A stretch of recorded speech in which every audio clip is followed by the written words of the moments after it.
Hello बच्चों, welcome है आप सभी का हमारे ऑनलाइन प्लेटफॉर्म के एयर क्लासेस में। जैसा कि आप सबको पता है, इससे पहले लेक्चर 1 आ चुका है आपका, आपके यूट्यूब में मेरे चैनल में होगा। बायोलॉजी के बारे में हमने बताया था कुछ बेसिक्स पिछले क्लास में, प्रीवियस क्लास अगर आप देखेंगे तो उसमें आप देखेंगे कि बायोलॉजी के बारे में कुछ बेसिक्स हमने बताया है। आज हम चैप्टर 1 जो आपका है जैव प्रक्रम, लाइफ प्रोसेस, उसको जानेंगे। उसके अंदर पहले ये जान लेते हैं कि कौन कौन से टॉपिक हमको पढ़ना है। ठीक है, तो वीडियो शुरू करने से पहले देखिए, हम और आप मिलकर प्रॉमिस करते हैं 2 प्रॉमिस। एक ये कि आपको सबसे पहले हमारे साथ इस वीडियो में जो भी 15-20 मिनट का वीडियो होगा, इस लेक्चर में साथ में रहना है, वो आपका प्रॉमिस होना चाहिए। और मेरा प्रॉमिस ये है कि अगर आप 20 मिनट मेरे क्लास को देख लिए तो इससे रिलेटेड जितनी भी सारी चीजें हैं सारा कुछ क्लियर हो जाएगा और बहुत आसान तरीके से आपके दिमाग में सारा कुछ सेट हो जाएगा। ये हमारा प्रॉमिस है। ठीक है, तो आप इसी पे वादे पे खड़े रहेंगे और देखेंगे। देखिए, पहला चैप्टर है लाइफ प्रोसेस आपका। ठीक है, लाइफ प्रोसेस को हम देखेंगे और लाइफ प्रोसेस में कितनी सारी टॉपिक्स आपको पढ़ना है वो भी हम देखेंगे। ठीक है, आज सबसे पहले उसी की बात करेंगे कि कितने सारे टॉपिक्स है इस लाइफ प्रोसेस में पहले चैप्टर में। तो देखो, जैव प्रक्रम है और उसी के अंदर में पोषण को पढ़ना है, हमें न्यूट्रिशन को पढ़ना है, पोषण को पढ़ना है, कैसे पोषण होगा उसी के बारे में अभी पढ़ेंगे। पौधों में पोषण पढ़ना है कि पोषण तो पढ़ना ही है कि कितने प्रकार के पोषण होते हैं, और फिर अगर अलग अलग तरीके के पोषण होते हैं तो पौधों में कैसे होते हैं, है ना। फिर एक चीज आएगा, आपको पौधों में ही पढ़ना होगा कि प्रकाश संश्लेषण। हमने मेन टॉपिक उठाया है कि फोटोसिंथेसिस, इससे क्वेश्चंस अच्छे खासे आते हैं। इसमें बहुत सारे फैक्ट हैं जो आपको बताना है। उसके बाद जंतुओं में पोषण, पौधों में पोषण हो गया, अब क्या एनिमल्स में न्यूट्रिशन एनिमल्स होगा। ठीक है, और फिर मनुष्य का पाचन तंत्र, ह्यूमन डाइजेस्टिव सिस्टम भी हम पढ़ेंगे, क्योंकि जब हम पोषण करेंगे तो इसका मतलब है कि कुछ ना कुछ हम खाएंगे, और जब हम कुछ खाएंगे तो फिर हम मेरे बॉडी में क्या होगा, पचेगा, डाइजेस्ट होगा, और फिर डाइजेस्ट के बाद वो क्या होगा, उत्सर्जन भी होगा। तो इन सारे प्रोसेस को ही हम क्या बोलते हैं, लाइफ प्रोसेस बोलते हैं। यानी इस टॉपिक में आपको इन सारी चीजों के बारे में पढ़ना है। आप जैसे ही मानव पाचन तंत्र में जाएंगे तो मुंह से मुंह गुहा से स्टार्ट हो जाएगा, दांत भी आ जाएगा, तो बॉडी के लगभग पार्ट्स को हम टच करते हुए आगे बढ़ेंगे। ठीक है, तो अब हम आगे बढ़ते हैं, और आगे बढ़ने से पहले हम ये देख लें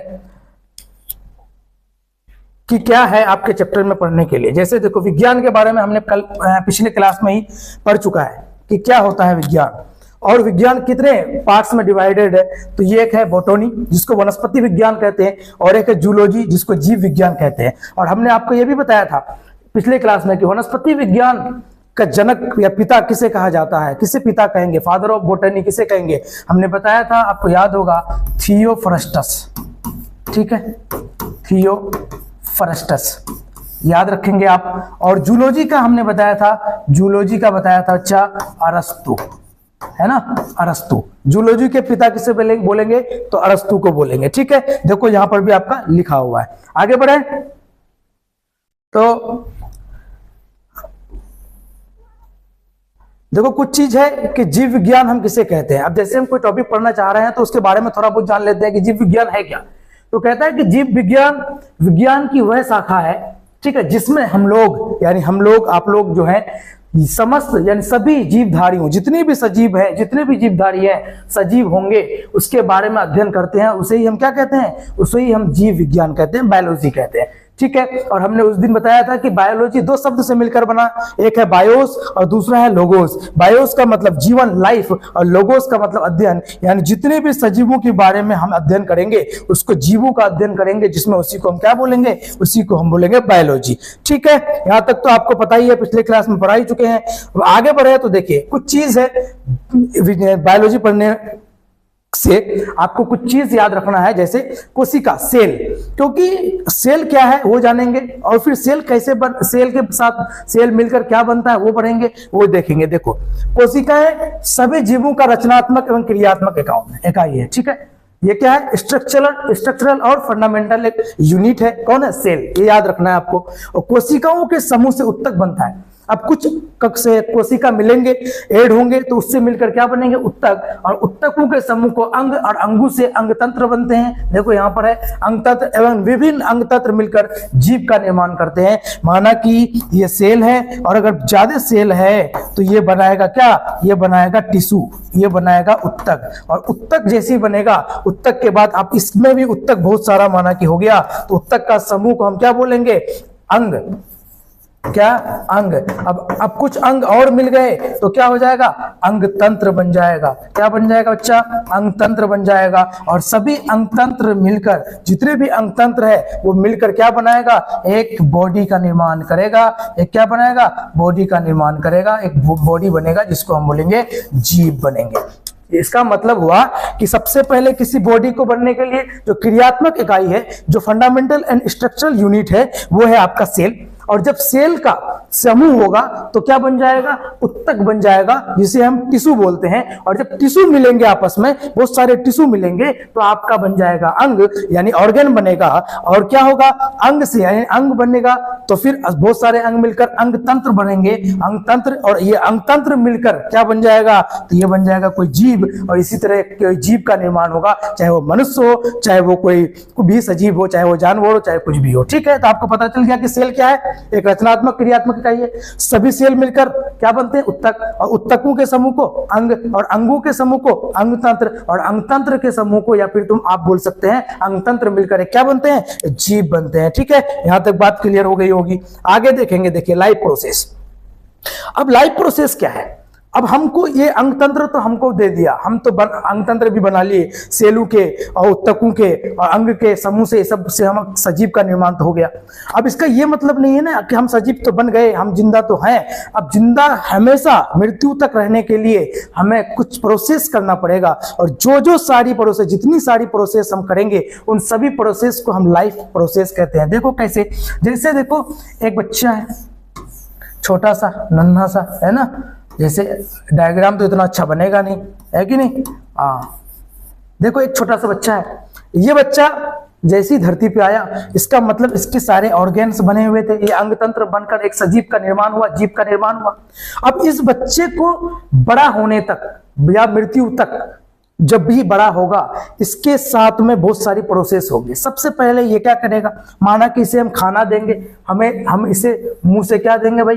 पोषण देंगे, है कि नहीं? हम क्या देंगे? पोषण देंगे। जैसे अब देखोगे, इसको हम पोषण दिए। अब जब ये खाया, ये बच्चा खाया, तो खाने के बाद आ गया कहाँ? स्टोमक में, पेट में आया। ठीक है, तो जब पेट में आया तो इसका मतलब जब वो खाया तो यहाँ पर कुछ क्या होंगे? यहाँ डाइजेस्ट की क्रिया भी होगी। यहीं से शुरू हो जाता है। जब आप डाइजेस्टिव सिस्टम पढ़ाएंगे फिर अच्छे से पढ़ेंगे। आपको एक से पोषण की प्रक्रिया को समझा रहे हैं। पोषण लिया, यानी पहले पोषण लिया, पोषण की क्रिया सबसे पहले होगी। और फिर यहाँ पर क्या होगा? पोषण जैसे ही खाना लेगा तो उसके साथ ऑक्सीजन भी होगा। क्या लेगा? ऑक्सीजन भी लेगा। तो इसका मतलब यहाँ पर श्वसन भी हो रहा है। क्या हो रहा है भाई? श्वसन भी हो रहा है। और श्वसन के बाद फिर क्या होगा? फिर यहाँ पर डाइजेस्ट भी होगा, पाचन भी होगा, और पाचन भी होगा, वहन भी होगा, है ना? और फिर जब पाचन की प्रक्रिया हो जाएगी, संपूर्ण हो जाएगी, तब इसका मतलब क्या होगा? उत्सर्जन भी होगा। यानी क्या होगा? एक्सक्रेशन भी होगा। यानी पचे हुए भोजन के बाद जो अपशिष्ट पदार्थ हो गया, जो अपशिष्ट बचा, वो क्या हो गया? वो एनस के द्वारा वो बाहर निकल जाएगा। तो हम बोलेंगे इसका मतलब है कि सर ये जितनी प्रोसेस आपने बताया, यानी हमने जो तुम्हें पोषण बताया, हमने जो तुम्हें श्वसन बताया, हमने पाचन बताया, हमने उत्सर्जन बताया, यही सारी प्रक्रिया मिलकर क्या बना? एक बना लाइफ प्रोसेस। यानी जिंदगी को चलाने के लिए, आपको जीवित रहने के लिए जितनी सारी प्रक्रिया आपके बॉडी में हो रही है दिन ब दिन, दिन हर दिन, उसी को हम क्या बोलेंगे? अपने भाषा में सीधा सीधा बोलो, लाइफ प्रोसेस। हमें लगता है कि आपको समझ में आ गया होगा बात है कि लाइफ प्रोसेस क्या है। अब उसमें से हमको यहाँ पर एक टॉपिक पढ़ना है, पोषण। इसमें से क्या पढ़ना है? पोषण पढ़ना है। ठीक है, देखो पोषण के बारे में हम देख लेते हैं थोड़ा कि पोषण क्या है, न्यूट्रिशन क्या है। यानी हम किसी भी चीज को, चाहे वो तरल में लें, चाहे हम सॉलिड में लें, चाहे हम लिक्विड में लें, है कि नहीं, और उसको जब हम ग्रहण करते हैं तो उसे ही हम बोलते हैं, वही क्या है? पोषण। वही जो है खाना हम खाते हैं वो क्या है? पोषण। जिससे हम क्या करते हैं? अपनी भोजन को ग्रहण करते हैं। अब पोषण अलग अलग तरीके से हो सकता है। कोई स्वपोषी हो सकता है, कोई खुद से भोजन बना सकता है, कोई क्या होगा? आपको किसी और पे डिपेंड रहता है। ये सब चीज होगी इसमें। देखो अब जो पोषण है, यानी जो हम खाना ग्रहण करेंगे, जो हम खाना लेंगे, जो हम पोषण करेंगे, इसका मतलब वो दो प्रोसेस, दो तरीके से होगा। एक क्या होगा? पोषण होगा दो तरीके से भाई। एक होगा क्या? स्वपोषी, यानी कुछ ऐसे होगा, स्वपोषण होगा, है कि नहीं? क्योंकि कुछ ऐसे भी तो होंगे जो खुद का भोजन खुद बनाएंगे, और कुछ ऐसे भी होंगे जो परपोषी होंगे। क्या होंगे? सॉरी परपोषी होंगे। ठीक है, क्या हो जाएंगे? परपोषी होंगे। आपको यहाँ पे दिख रहा होगा ये परपोषी होंगे, है ना। तो अब हम स्वपोषी को जान ले, किसे स्वपोषी कहेंगे सर, कैसे परपोषी होगा वो देख लो। स्वपोषी जिसको हम ऑटोट्रोफिक बोलते हैं।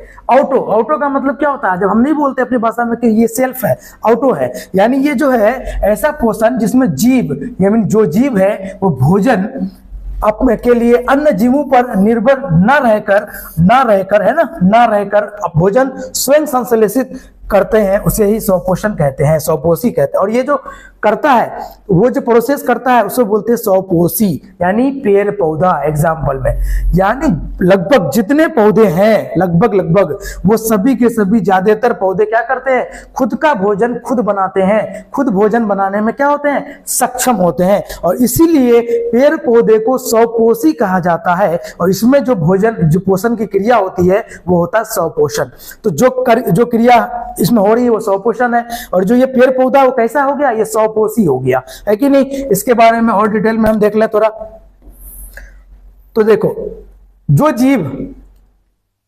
जीव स्वपोषण करते हैं स्वपोषी कहलाते हैं। जैसे हमने आपको पहले ही बताया कि पेड़ पौधा क्या है, कैसे पोषण प्राप्त करते हैं, स्वपोषण से। लेकिन वो जो स्वपोषण की प्रक्रिया करता है ना, इस वजह से उसे स्वपोषी कहता है। क्या है, स्वपोषी कहा जाता है। सभी हरे पेड़ पौधे स्वपोषी होते हैं। सभी जितने भी हरे पेड़ पौधे हैं वो क्या होते हैं, स्वपोषी होते हैं। अब क्यों होते हैं आगे देखेंगे। इन पौधों में एक प्रकार की रचना हरित लवक, यही है मेन, हरित लवक बोलो या फिर आप उसको क्लोरोप्लास्ट बोलो। क्या बोलो, क्लोरोप्लास्ट पाई जाती है।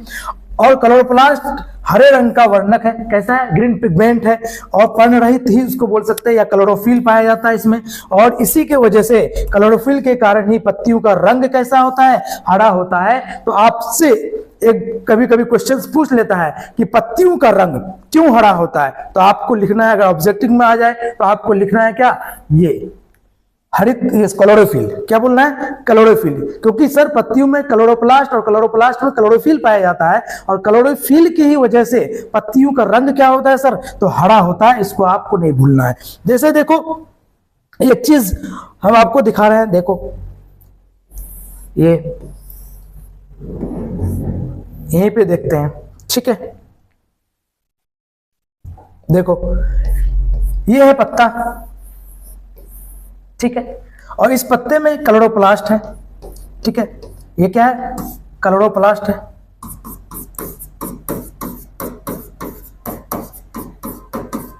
ठीक है, इसमें क्लोरोप्लास्ट है। और क्लोरोप्लास्ट में क्या होता है, क्लोरोफिल भी होता है।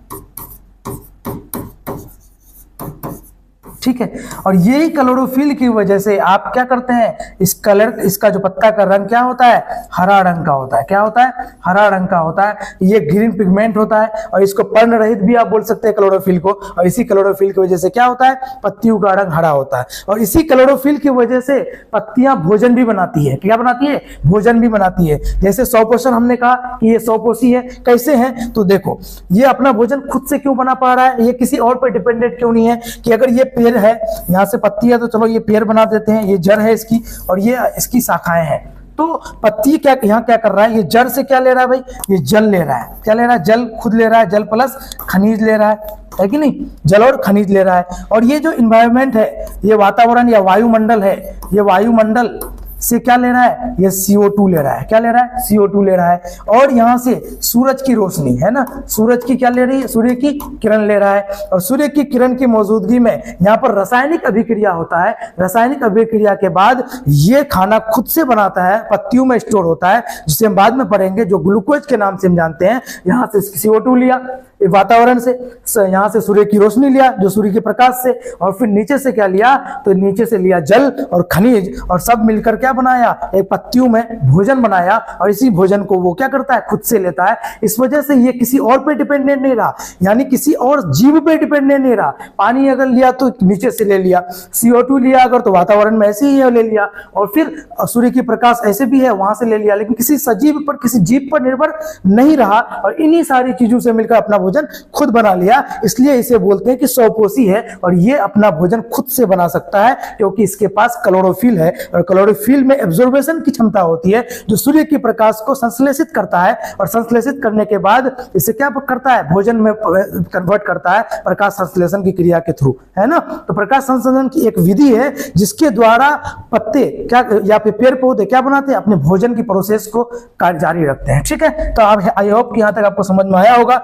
ठीक है, इसके बारे में डिटेल भी पढ़ेंगे हम जब हम परपोषी देख लेते हैं। जब तक हमने पढ़ा कि स्वपोषी सर उसे कहेंगे जो खुद से भोजन बनाए लेकिन अपने किसी और जीवों पर निर्भर ना रहे। परपोषी क्या होगा, ये अपना भोजन खुद से नहीं बनाएगा और ये परपोषी क्या होगा, तो जिसमें ये किसी और पर क्या होगा, डिपेंडेंट होगा। देखो भोजन के लिए अन्य जीवों पर निर्भर होता है। अब बोलोगे आप सर हम तो खाना मम्मी खाना खुद से बनाती है, अपने से बर्तन लेके तेल डाली प्याज डाली सब कुछ की अपने से तो बना रही है, तो सर क्यों नहीं इसे स्वपोषी कहेंगे? नहीं, स्वपोषी इसलिए नहीं हुआ ये क्योंकि मम्मी बना रही है, आप बना रहे हैं खाना, सही बात है आप खुद से बना रहे हैं, लेकिन आप जिस चीज को बना रहे हैं वो तो कहीं ना कहीं से आया होगा और वो जहां से आया होगा वो जीव होगा, वो पेड़ पौधा होगा, जीव है। वो कोई किसी का मीट होगा तो वो क्या होगा, वो भी क्या कहता है, जीव है। यानी जितनी सारी चीजें हम खाते हैं या पकाने में यूज करते हैं वो कहीं ना कहीं किसी जीव से आया होगा। इस वजह से हमने किसी जीवों पर निर्भर रहा, खुद से नहीं बनाया। आपने सूर्य के प्रकाश को लेकर खाना बनाया? नहीं बनाया। आपने नीचे से पानी लिया जमीन से और बना लिया? क्या ऐसा नहीं है। अगर आपको हम ये बोलें कि आप एक कंटेनर लो, ये माना कि कंटेनर है, आपको इसमें मैंने चावल भी दे दिया है कि नहीं, इसमें आपको मैंने क्या दे दिया, जो भी चीज है इसमें और भी मसाला भी दे दिया और सब कुछ दे दिया और बोला कि बनाओ, खाना बना के दिखाओ, क्या बनेगा? खाना बनेगा? बोलोगे नहीं, अभी भी नहीं बनेगा। क्यों नहीं बनेगा? सर एक चीज की कमी है। क्या? वो है आग की। किसकी? आग की। आग की कमी है। तो इसका मतलब ये भी समझ में आया कि किसी भी चीज को रासायनिक परिवर्तन में करने के लिए, जो सॉलिड है, जो चावल है, इसमें जो मसाला है, इसको खाने में डाइवर्ट करने के लिए जिस प्रकार स्वपोषी अपना फोटोसिंथेसिस कर रहा था, यानी सूर्य की रोशनी से प्रकाश को खींचकर रासायनिक अभिक्रिया कर रहा था, तभी उसका भोजन बन पा रहा था। यहाँ पर भी आग क्या है, यहाँ पे भी जरूरी है और यहाँ पर भी जब ऐसे होगा तब रासायनिक प्रक्रिया होगा और फिर हम भोजन प्राप्त कर पाएंगे। तो चलो हम इसको ये बताने चाह रहे थे तुमको कि ये मनुष्य जो है ये क्या है? परपोषी है।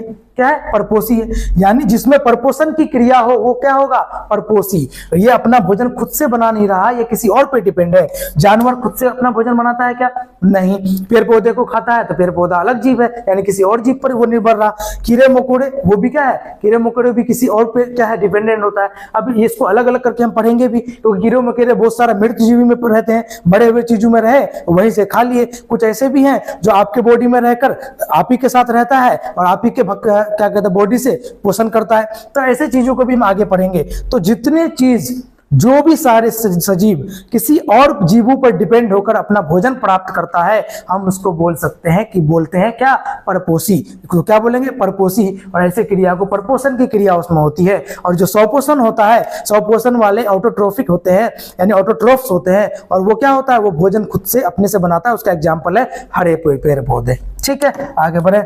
आगे बढ़ेंगे तो देखो, तो हमने परपोषण देखा।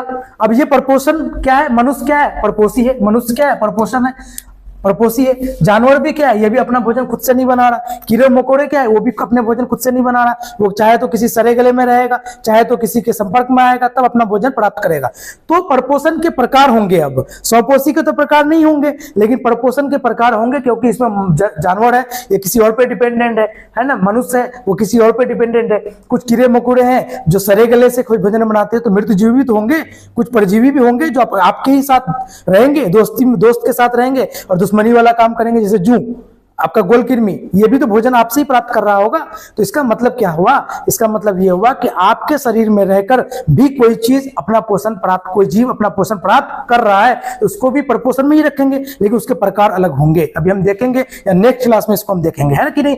तो हम इसके परपोषण के जो प्रकार है, मृतजीवी है, परपोषी है, सपरानी संपोषी है, संभोजी है, ये सब को हम क्या करेंगे? नेक्स्ट क्लास में अच्छे से डिटेल में पढ़ेंगे। जब तक के लिए बाय बाय, टेक केयर।